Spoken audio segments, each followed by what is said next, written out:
உங்களுக்கு பிடித்த சமையல் சேனலுக்கு உங்களை அன்புடன் வரவேற்கிறேன். இன்னைக்கு நம்ம சென்னையில் ரொம்ப ஃபேமஸான வடகறி எப்படி செய்யலான்னு பார்க்கலாம். வாங்க வீடியோக்குள்ளே போகலாம். நான் வடகறி செய்யறதுக்கு ஒரு 200 கிராம் கடலைப்பருப்பு எடுத்திருக்கேன். அதை நல்லா கழுவிட்டு அதில் ஒரு 4 மிளகாய் கிள்ளி போட்டுட்டு ஒரு அரை ஸ்பூன் சோம்பு போட்டு நான் ஊற வச்சுருக்கேன். இது குறைஞ்சது ஒரு 4 மணி நேரம் ஊற வச்சுக்கோங்க. அப்போ தான் நல்லா ஊறி இருக்கும். இது ஊறினதும் நம்ம குறைன்னு அரைச்சி எடுத்துக்கலாம். இந்த மாதிரி அரைச்சி எடுத்துக்கோங்க. இதில் கொஞ்சம் உப்பு போட்டு பெசரிக்கோங்க. பெசரி எடுத்து வச்சுட்டா இந்த மாதிரி இட்லி தட்டு எடுத்து அதில் கொஞ்சம் எண்ணெய் தடவி அதில் இதை எல்லாத்தையும் எடுத்து வச்சு வேக வச்சு எடுத்துக்கலாம். இல்லை இந்த மாதிரி வேக வச்சு வேண்டான்னா நீங்கள் எண்ணெயில் கூட போட்டு லேசாக பக்கோடா மாதிரி ஃபுல்லாக வேகாமல் ஒரு அரை வேக்காடில் எடுத்தும் இதில் போட்டுக்கலாம். அந்த மாதிரி செய்யலாம். நான் இன்னைக்கு இட்லி தட்டில் வச்சு வேக வச்சு செய்கிறேன். இப்படி எல்லா இதுலேயும் கொஞ்சம் கொஞ்சம் வச்சுக்கோங்க.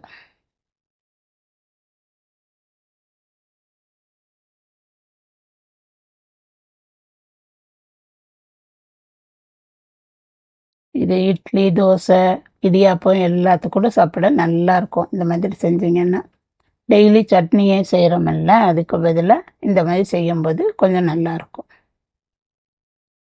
இப்போ இதில் வச்சு நல்ல ஒரு 5-6 நிமிஷம் வேக விடுங்க. அப்போ தான் நல்லா வேகும். இந்த மாதிரி ஒரு கரண்டியை வச்சோ இல்லை கத்தியை வச்சோ அப்படி குத்தி பார்த்தீங்கன்னா நல்லா வெந்துருச்சுன்னா ஸ்டவ் ஆஃப் பண்ணி எடுத்துக்கோங்க. அதை ஆற வச்சுட்டு இப்போ நம்ம அந்த குழம்புக்கு தேவையான மசாலாவை ரெடி பண்ணிக்கலாம்.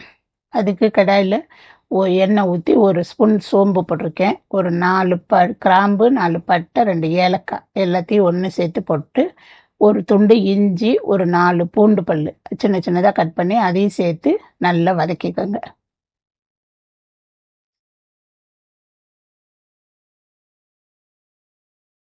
கொஞ்சம் இது வதங்கின பிறகு இதில் ஒரு கை பொட்டுக்கடலை சேர்த்துக்கோங்க. இதுவும் லேசாக வறுத்துக்கோங்க.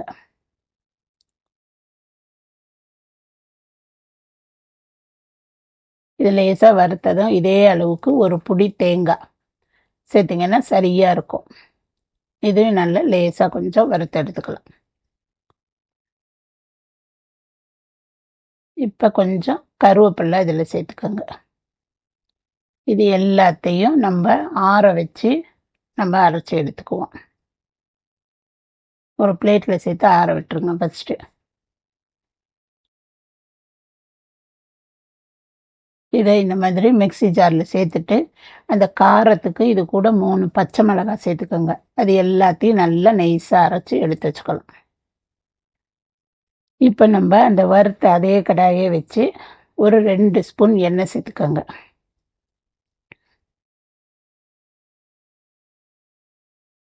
அதில் இப்போ தாளிக்கிறதுக்கு அதே மாதிரி ஒரு 2 பட்டை, 2 கிராம்பு, ஒரு ஸ்பூன் சோம்பு, ஒரு ஏலக்காய் இது போட்டு தாளிச்சுக்கலாம். அப்போ தான் நல்ல இந்த வாசம் வந்து நல்லா இருக்கும். அது கூட ஒரு கொத்து கருவேப்பிலையும் ஒரு 4 பூண்டு பல் தட்டி சேர்த்துக்கோங்க. அது ரொம்ப வாசமாக இருக்கும். அந்த மாதிரி போட்டுட்டு நான் 2 சின்ன வெங்காயம், பெரிய வெங்காயத்தில் சுமாரான சைஸு 2 எடுத்து கட் பண்ணி சேர்த்துருக்கேன். அதையும் இப்போ நல்லா வதக்கிக்கோங்க.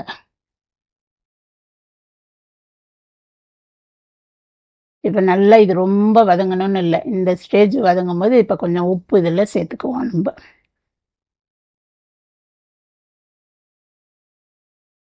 இப்போ இந்த உப்பை சேர்த்துட்டு அந்த கட் பண்ணி வச்சுருக்க தக்காளியும் இதில் சேர்த்துக்கலாம். இப்போ இது 2 சேர்ந்து நல்லா நைஸாக அந்த தக்காளி நல்லா ஜூஸ் ஆகிற அளவுக்கு வதக்கிக்கோங்க. அப்போ தான் குழம்புல வந்து நல்லா கரைஞ்சது நல்ல டேஸ்ட்டாக இருக்கும். இது கூட 2 காஞ்ச மிளகாய் கிள்ளி போட்டுக்கோங்க.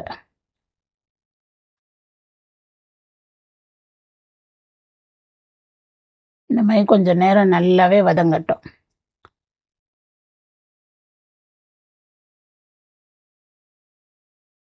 இப்போ நல்லா வதங்கிருச்சு. இந்த நேரத்துக்கு நம்ம அரைச்சி வச்சுருந்த அந்த மசாலாவை இதில் சேர்த்துப்போம். இதை சேர்த்து அது கூடவே நல்லா இந்த கொஞ்சம் இருக்கிற எண்ணெயில் இந்த வெங்காயம் தக்காளியோடு சேர்த்து கொஞ்சம் நேரம் நல்லா வதக்கி விடுங்க.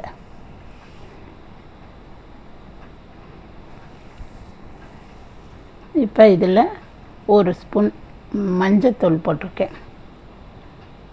ஒரு 1.5 ஸ்பூனுக்கு குழம்பு மிளகாத்தூள் சேர்க்குறேன். ஏன்னு கேட்டால் காரம் வந்து நம்ம இதில் சேர்த்துருக்க 3 பச்சை மிளகாவும் இந்த 2 காஞ்ச மிளகாய் காரம் தான், அது வந்து பத்தாது. அதனால் நான் 1.5 ஸ்பூன் மிளகாத்தூள் சேர்த்துருக்கேன். உங்களுக்கு எவ்வளோ காரமோ அதுக்கு தகுந்த மாதிரி பார்த்துட்டு நீங்கள் உப்பு காரம் அட்ஜஸ்ட் பண்ணி சேர்த்துக்கோங்க.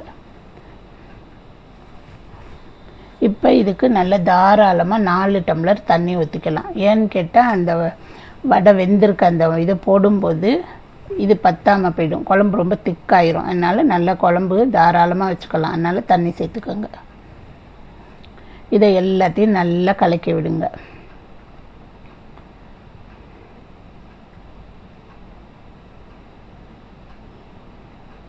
இது நல்லா கொதித்து பச்சை வாசம்லாம் போகிற அளவுக்கு கொதிக்க விட்டுருங்க. அதுக்கப்புறமா நம்ம வேக வச்சுருக்க அந்த இதை சேர்த்துப்போம். இப்போ இதை எல்லாத்தையும் நம்ம தட்டில் எடுத்துக்கலாம். இப்போ நல்லா ஆறி இருக்கும், அதனால் இப்போ எடுத்து கையில் உதுக்கிறதுக்கு நமக்கு ஈஸியாக இருக்கும். இப்போ இதை ஒரு கிண்ணம் எடுத்து அதில் எல்லாத்தையும் உதுத்துக்கோங்க. 1-2 கொஞ்சம் உதுத்துக்கிட்டிங்கன்னா நல்லாயிருக்கும்.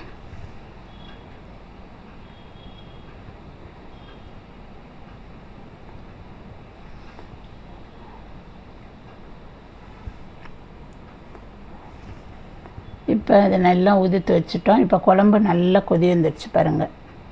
இந்த ஸ்டேஜில் நம்ம அதை சேர்த்துக்கலாம்.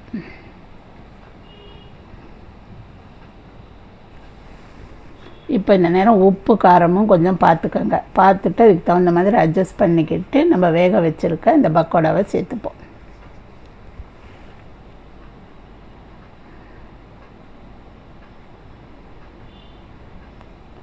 வடைகறி செஞ்சு சாப்பிடும்போது எப்போதும் சாப்பிட்றத விட ஒரு 4 இட்லி எக்ஸ்ட்ரா சாப்பிட்றதுக்கு நல்லாயிருக்கும் டேஸ்ட்டு.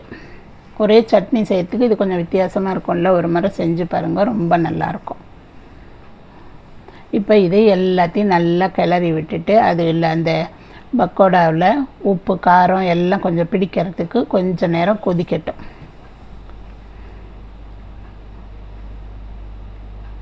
இது கொதித்ததும் நம்ம தட்டு போட்டு ஒரு 2 நிமிஷம் மூடி வச்சுருவோம்.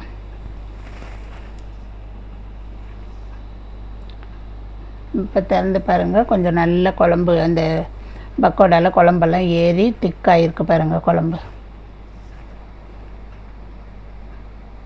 இந்த ஸ்டேஜ் வந்தாக்கா சரியாக இருக்கும் நமக்கு. இப்போ இந்த நேரம் இறக்கிட்டிங்கன்னா கொஞ்சம் இன்னும் திக்காயிரும், நம்மளுக்கு ஊற்றி சாப்பிடும்போது சரியாக இருக்கும். இப்போ நமக்கு வடைகறி ரெடி ஆயிடுச்சு பாருங்கள். இந்த வடைகறியை நீங்களும் வீட்டில் செஞ்சு பார்த்துட்டு எப்படி இருக்குன்னு கமெண்ட் பண்ணுங்கள், லைக் பண்ணுங்கள், ஷேர் பண்ணுங்கள். மறக்காமல் சப்ஸ்கிரைப் பண்ணுங்கள். நன்றி.